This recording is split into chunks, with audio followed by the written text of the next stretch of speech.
Welcome, ladies and gentlemen. I'm the Serious Strategy Gamer, and we are returning to Hearts of Iron 4, which has, of course, just received a major update in the No Step Back expansion. This does focus very much on the Eastern Front. We're not going to be playing that. We're going to be playing as the Germans, and the reason for that is I'm very excited. The combat system has been completely overhauled, and I have no idea what's going on anymore. I don't know the current meta. This is not going to be like the best hardcore playthrough. This is gonna be I'm stumbling around and I'm gonna have fun exploring the new systems. And I wanted to share that because honestly the best game of Hearts of Iron 4 that I remember, or of any Hearts of Iron, was the first time I played, and I had no idea and I couldn't optimize yet. So we're going to be trying to replicate that. One thing I'm going to do though is I am going to strengthen the Soviets over here a little bit, so that we're going to have a harder time in Barbarossa. And hopefully I'm going to get a UI. There we go. And yeah, we're going to be trying all of that. And it's going to be a long form Let's Play. So you're going to be seeing everything that I do on screen. And I'm going to talk about everything. Right, firstly, let's try to get rid of all of these things up here. The first thing that we do need to do is pick a national focus. I don't think Germany has been overhauled that much. We could oppose Hitler, that's all the stuff over there. And there are only really two things that I think are really useful in the beginning. One is the 4-year plan and sort of jump-starting your economy down to the extra research slot, which is immensely helpful. So all of that would be pretty good.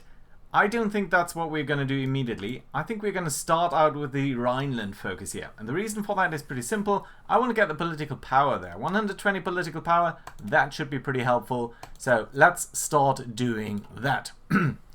We're also going to be focusing our research, of course, on tanks, because this is the new stuff that we want to try over here. So let's start out immediately by... Do we want to start out immediately? You know what? Guys, I think we need to delay that a little bit because there are some helpful things that we can do later on. So let's start with the standard stuff, and that is construction and basic machinery tools. That should be pretty useful. Engineering, we also do want to get the bonus here. That's pretty nice. And then, you know what? We're going to be focusing on the tanks. I don't want to wait for the tanks. This is going to take 200 days nearly, so that is quite a while. Do we maybe need to delay something else? I think we're going to be focusing on that, and then we're going to start to research some of the other things in a short while after that. Yeah, I think that will work. Okay, let's do it this way. Full research set up, that's lovely. 3 civilian factories, we're of course going to be focusing on our military. So let's just start by producing military factories, predominantly in the areas here with 80% technology in sort of the central, eastern, southern Germany part. Let's look at the air factors here. So we're going to be playing in Western Germany and Eastern Germany, I think. Western Germany is, of course, very much in the reach of the Soviets, sorry, of the British bombers. So that's not ideal, but we're going to be starting to do that anyway, simply because it does have some better bonuses there. Military factories, we're going to collapse all of this because I do not really want to see all of that. So we are building quite a couple of carabiners, that's fine. We do need a lot more support equipment. I do want a lot more artillery pieces over time, so let's start wrapping these up. And I think some more trucks would also be welcome, as would of course be some fighters. I think we're going to prioritize tactical bombers a little bit over close air support, so that's fine. We are producing quite a couple of ships. We're going to be reducing all of that because I really want to be focusing on more modern ships. So we don't need to do a serial here of 4 ships. We're just going to start by doing whatever we can here really to build these guys up. And we're just going to be focusing on this stuff here. I'm going to move the capital ships up a little bit so that they get a higher priority, because they're just going to take longer. I don't think it makes sense to cancel all of these ships because you can see quite a bit of construction has been laid down for that already. That does mean we need some rubber. Let's buy that from the Dutch, because why not? That should be pretty lovely. No divisions in basic training. Yeah, let's fix that up. We're going to train a couple of infantry divisions here, because we're Germany and we do need to do a massive military expansion here. So yeah, let's go ahead and do that. Right, you're going to be training that. That's fine. Lovely decisions. Mayfield builds. I think that does mean that we can produce military factories slightly better at the cost of some political power. We're going to be keeping that for the moment. I don't think we want improved worker conditions, certainly no promises of peace, because these are not promises that we're going to keep, so that should all be okay. We've got some outdated equipment, that's mostly these ships, so that should be fine and dandy. And then what we're going to do is we're going to be pulling all of our navy here into Kiel, because why not? That should be fine. You know what, let's put it into Rostock. Should be okay too. Right, there we go. Then we're going to consolidate all of these guys, and likewise I do want to bring all of my aircrafts here to East Germany, simply so that we have a lot easier time consolidating that. Not much else that we need to do right now, so let's start by setting the game up like that, and let's toggle the day-night cycle, because it just gets really, really bad when you're trying to watch that. Right, okay. You guys need to do some training. You guys are pretty experienced. That's cool. But I do want the army experience, because that should be fairly lovely. There are some new things that we're going to be trying to look at in this episode, if we do get to that point. Right, everyone should be doing fine. You know what? We're going to be probably pulling some of you guys. Oh, that's nice. That's a full army group here. We're going to call you the First Army, or First Army. Well, the lowercase r, of course. And you guys, you can actually go ahead and watch the French border here. You're, of course, still going to be training up, but I think it's going to be a nice way to try to block out any advance there. You guys here look very much like you're going to be my mobile group, and you guys... Oop, there's the first... international event. You guys are going to be the mountaineers. Still, you're going to be training up so that you can do all of that. Let's combine all of our ships here, and what we're going to do then is we're going to grab only the submarines, because I think we're going to be very much going somewhat historical here with the navy, and that should be a-okay. Right, you guys all merge up, please. Rhineland has been triggered. That's good. We're now going to be focusing on the 4-year plan and everything that comes with that. Should be fine. We do have a lot of political power now. That's great. Now, normally, everyone else should be trying to get to war economy quite as fast as possible. But Germany does have a mechanism to do that. There are a couple of things that we could do.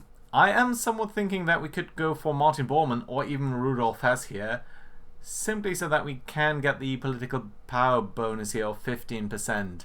I think that's not bad, especially as we have the MEFO bills, which do deduct that, so that's effectively more than 15% net gain. It's going to take 500 days for that to be repaid, but that's still going to be before the war, so yeah, we're going to be doing that. That's fine. Right, okay, here we go. The submarines, you know what, you guys can go ahead and do some naval exercises, yeah, in the Baltic Sea. So get your experience up, and most importantly, do give me some Navy experience. That is going to cost us some fuel. Speaking of experience, we should really try to get our aircraft here. And I do want to set you to be at least 200 aircraft each. At least the fighters. Probably, I might go 400 in the long term. But for now, 200 should be fine. And then the same thing really for these guys here, at least 200. I don't think these smaller groups make that much sense, so let's go with that. And that is going to be kind of nice in a moment, because that means we don't really have to care that much. And then don't really want to micro that. I think from a pure micro perspective, it's probably a little bit better to do it somewhat differently, but I think it's going to be alright. Right, there we go. Let's take all of these aircraft. Let's tell all of them to do some pilot exercises here. That's fine. This probably means that we have way too few fighters and pretty much everything else, so that's fine. By the way, in terms of production, we are building dive bombers, fighters, and bombers. I don't think we are building naval bombers, so let's get at least one factory committed to that, or one factory eventually. We are still very much building up our factories here. Right. That's good. Everyone else is doing what they need to do. And here's the first thing that's a little bit new. That's the modification of the officer corps. And I would like to certainly get Erwin Rommel, because yes, we're going to be playing with tanks. But more importantly, he does give us some bonuses here to army experience. And you can see we are gaining 0.2 0.05 daily, and that would be 0.12. So that's more than twice as much as we are already earning. That being said, he's not currently available, so let's go with Ferdinand Schöner. Infantry, attack, infantry defense. Yeah, it's useful. Let's go ahead with that. Costs us 100 political points, but again, it does give us army experience, and army experience is a useful thing. Now, the first thing that we can and should probably be doing, electromechanical engineering done, that's lovely. Let's go for, I really want to go for radio, but I think mechanical computing here, research speed is a bonus. And the first thing that we should be doing is, come on, let's look at the tank designer, it's really what we need. So these are the tanks that are currently available. I think we can go and get rid of the interwar tanks here. The basic light tank is also not really required because we've got the improved light tank version. And honestly, I think we are not going to be designing a heavy tank here anytime soon. Now, I only had a very brief glimpse at this, and I'm not really sure what the ideal build-up of these tanks here is. But here's what I understand from the design. Now, I think we want to be going as fast as possible, and I want to aim for a speed of 12 kilometers per hour, which is of course the speed that motorized equipment has. So if our tanks could be just as fast as our motorized equipment, that would certainly be very useful. Now, there are a couple of modules that we can change. There's the engine. We could either go for diesel engines. That does give us more reliability compared to the gasoline engine, but the gasoline engine does give us a 15% speed boost. I like a 15% speed boost, especially as we're trying to go for more speed. Yeah, so gasoline engine it is. Petrol electric engine looks kind of nice, but look at the reliability there, minus 50%. I don't think so. Also production cost increase? No. Gasoline engine it is. We are going to be picking that. In terms of armor, we could go for cast, which does increase production cost, but does give you a lot more armor, or riveted armor. I think for now we're going to go with the riveted, the kind of cheap version here. These are our light tanks, that's going to be fine. Christie suspension is, I think, the best suspension that we have available. The normal one is the Boogie. That's just flat out to production cost. This one is a little bit more production cost, but plus 20% speed. Yes, I like that. Reliability, not that much of an issue. And breakthrough, again, not that much of an issue. So I think Christie suspension is perfectly lovely. Now, that's not all there is to that, though. There are some special modules here. Secondary turrets, we could go with that, but it doesn't really feel worth it. Look at the production costs here. 5.5, 2.5 on a 10 production cost tank. That's a huge boost for not that much gain, honestly. So, yeah, that's going to be a no. We're going to be looking at the special modules over here. A lot of them seem to be useful, I think. Not sure about the extra ammunition, not sure about the smoke launchers. Could be they're going to give us a little bit of defense, a little bit of breakthrough. But there are other ways to achieve that, I think. Sloped armor, very lovely. Plus 20% armor, but at the cost of production costs. I don't think we're going to do that for our light tanks. Our light tanks are supposed to be a little bit disposable. Reliability boost? Yeah, but reliability is looking fine. Here's the thing that we really want. Soft attack, plus 2 soft attack, for only production costs 0.5, with additional machine guns. We're going to be packing this thing with machine guns all the way, because our light tanks are going to be very much focused on soft attack. They're going to be the mainstay, especially early in the war, I think, to defeat enemy infantry. So, that being said, they're currently carrying the automatic cannon, which has soft attack 15. We could give it very many different things. I think even, just the small stuff now. Like a small cannon would actually give us less soft attack, so that's a no-no. Heavy machine gun, very cheap, but honestly, doesn't really do that much for us. I like the idea of using the close support gun. A small weapon designed to fire high explosive shells. So that's the sort of stubby weapons that you see on the early Panzer IVs. But it does have a soft attack of 25. I like that. So, yeah, soft attack 31. Now that's looking pretty drastically better than what we had before. Twice as much, really. The only downside here is it doesn't really achieve the 12 kilometers per hour that I'm looking for. So let's boost the engine here slightly. I think this is fine, you know what? So we can save that. It does cost us 6 army experience, but I like it. So that's the Panzer IIA. I think I enjoy that idea. Right, so let's save it up. That does give us a new tank here, and I think we somewhere have a tank that we can now pick. and use the new production version. It does cost us a little bit of the production value here, but honestly not that much. So I think that's going to be a nice and good stable design going forward. It's not going to be the only design, but it's going to be our main early war tank. As of course was historically the case for the Germans. They did not really do that well in terms of the early tanks. The Panzer I, the Panzer II, not impressive designs by any chance, but they were the early ones that they had. Speaking of the Panzer I, I think if we do look at our tank designs here, yeah, they are still carrying a lot of the Panzer I versions. I think that's fine, especially as we are still training up with these guys, so they are suffering from some attrition here. So I think it's okay to do that. Oh, there we go, 4-year plan, that's lovely. Then what does that give us actually? 2 research boosts for industry. Yeah, I would have loved to have them earlier, but we're still going to be making some use from them. I think we're going to go and try to go for the extra research slot, which is helpful in itself, but also everything until there is pretty useful. Research bonus for excavation? Yeah. Also, military factory construction speed 10%? Yeah. Hermann Göring worker? 6 civilian factories? Yes. And KDF worker? So that's Volkswagen basically. Another 6 industry there. So that's fine. Oh, you guys have been training up. That's lovely. Just do place yourself over there, please. And then we're going to be using you in a new army here, which probably is going to go over to Poland. So yeah, let's just attach you to over there. And we're just going to use an army group here, just for convenience, really. Unless, of course, I completely misclick. We're going to be placing everyone here, and then we're going to ask all of you guys here to train up. Right, that's lovely. We're going to be continuing to train people up. We have discovered basic machinery tools, and there we go, lots and lots of bonuses here. I think I want concentrated industry rather than dispersed industry. It does have some... It is helpful against bomb factory vulnerability, but I think usually the factory output plus 15%, it just adds up. I think it's just strictly better, so we're going to be picking that, and that should be pretty nice. Right, there we go. You guys are still training up. Everyone, that's nice. We are using a little bit too much fuel here, so we probably need to trade for a little bit more.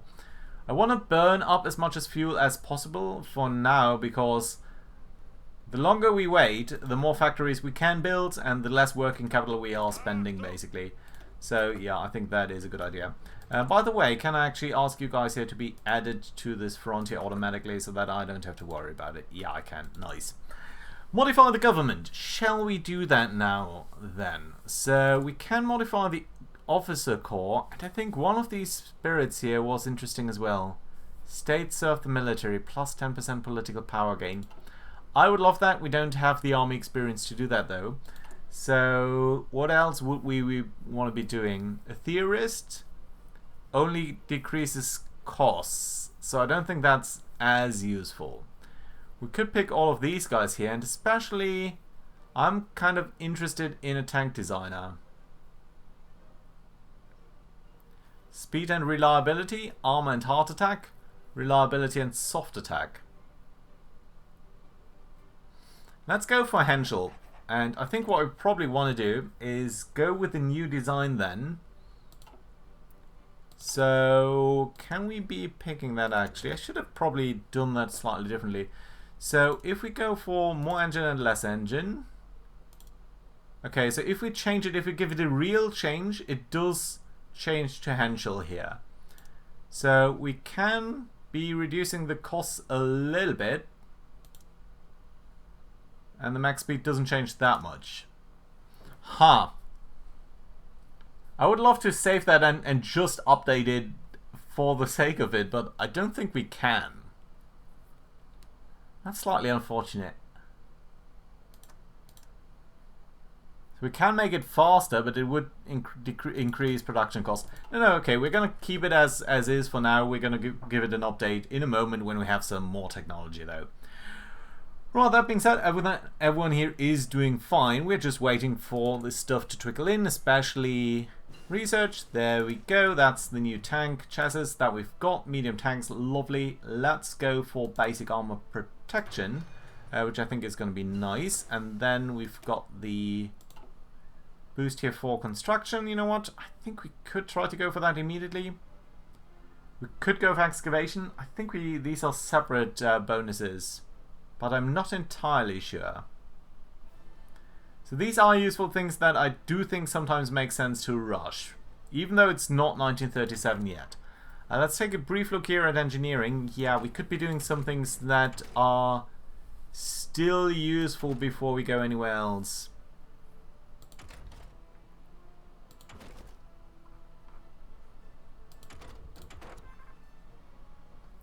Radio or industry?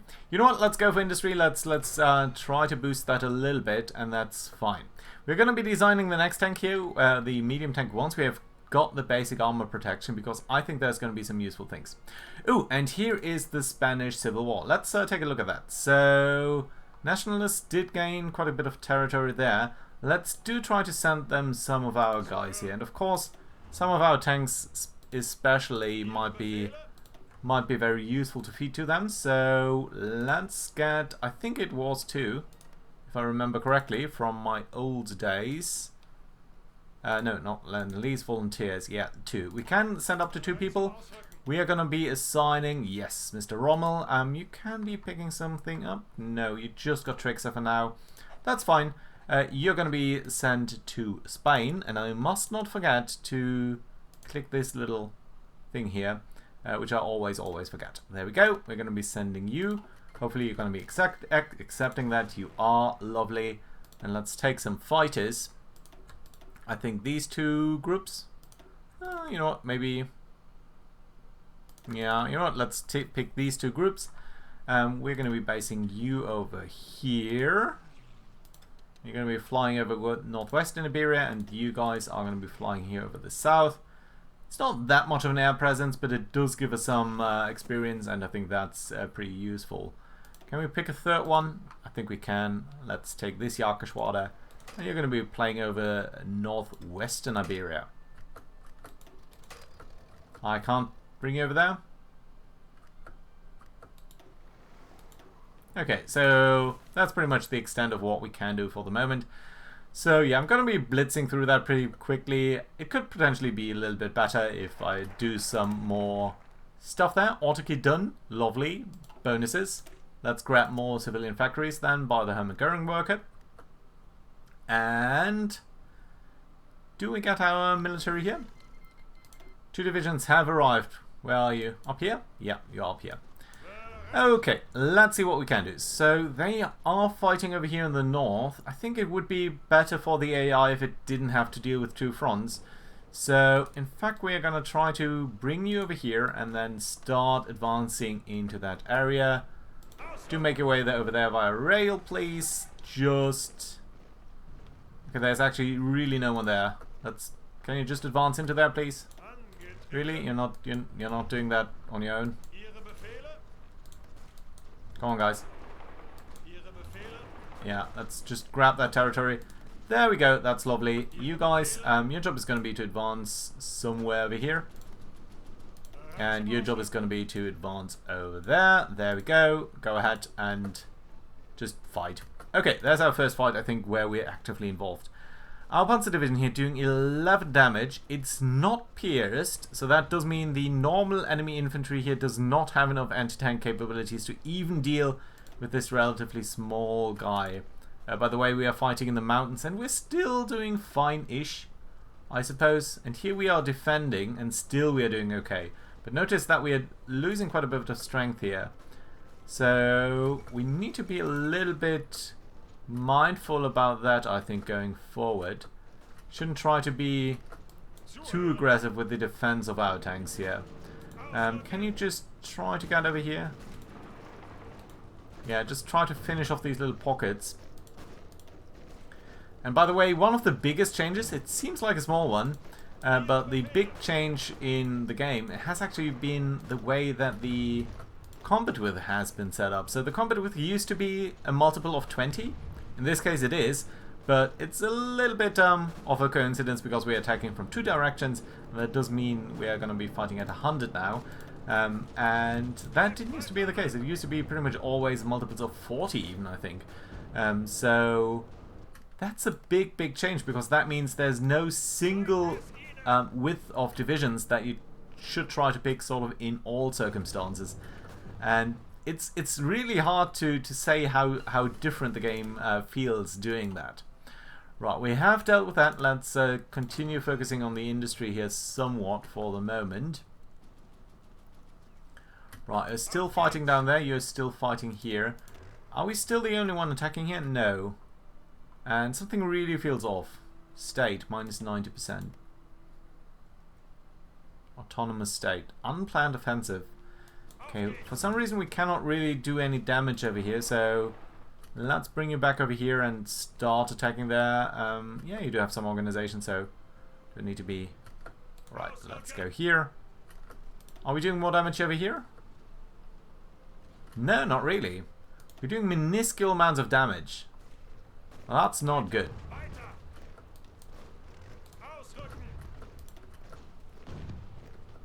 Yeah, hopefully we can still whittle them down, because even though we might be doing more damage elsewhere, are we doing that all everywhere? Yeah, we've got this symbol pretty much everywhere. Huh. Yeah, it's everywhere. Here we go. Basic armor scheme. That is what I had been waiting for. So, lovely. What are we going to be picking next? I think everything here is fine. Yeah, we've got pretty much all of the technologies that are concurrent. Yeah, we do need the support equipment here, but we don't need to pick that up until we really have some bonuses. Artillery, maybe? I do think some of these things are useful, but for the moment they're not going to be our focus here. So, yeah, let's actually start with the radio. I think that's going to be fine. Good! Let's talk about tanks, baby. So, here we go. Here's the first thing that I'm considering. Look at our Panzer divisions. Our current Panzer divisions are very much focused around light tanks. That's fair enough. It's pretty much what we came here to do, right? We also get a little bit of motorized equipment to get some organization. Feels a little bit short, but overall that's a good enough design, I think. Here are some of the issues, though. Or rather, maybe some of the opportunities. The way I understand the game, and I think that's still true, is armor and piercing are very curious beasts. So basically everything here that you can see is sort of an average of the units that you have. Basically motorized equipment is not hard, light tanks are hard, so basically we're going to get a hardness of 60% because that's sort of the average of this stuff. Soft attack, that's just the sum of all of the contributions here by these individual things. All of that's pretty straightforward, except for armor and piercing.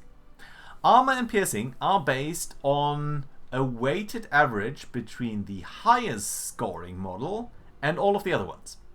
And that does mean that it's slightly better to be picking one really high unit and the rest is going to be smaller. And I'm not sure what's the reasoning for that. To me it feels a little bit like it says that, you know, if you have one really hard tank that has a lot of armor, that has a lot of piercing, you can sort of try to be at the correct point in the battle with that one particular tank, and it has a disproportionate impact.